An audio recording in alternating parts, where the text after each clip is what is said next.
Archiving. There are a variety of ways that you can archive the recorder. You can archive to the Blu-ray disc that is built into the recorder, to a USB thumb drive or external hard drive, or if you have a NAS, you can back up to a NAS, or you can use Cloud Sync. Click on Archive Configuration, then click Add Archive. Here you can choose your options. We will select NAS.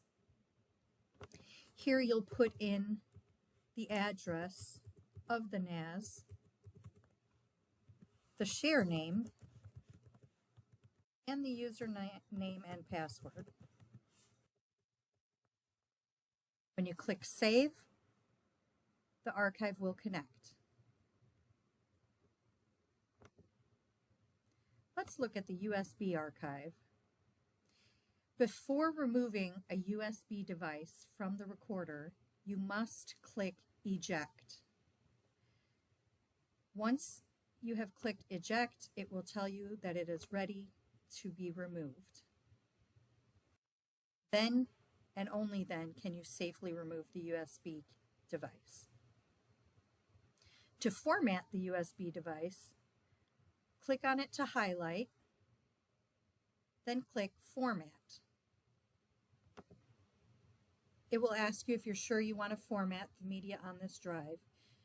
Click OK. The device will now be formatted.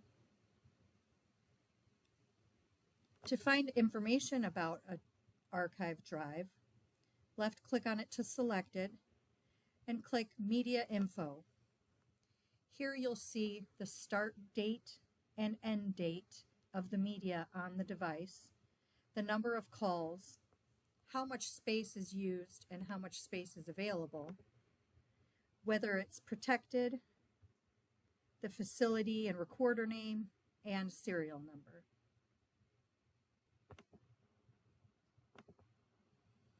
If you need to play back from that device, you can click Browse, and it will prepare the media for playback. Wait until this is finished preparing, and then you'll be able to search through the media on that location. To view the archive media history, click Archive Media History. There you can see the different events and the date that has taken place.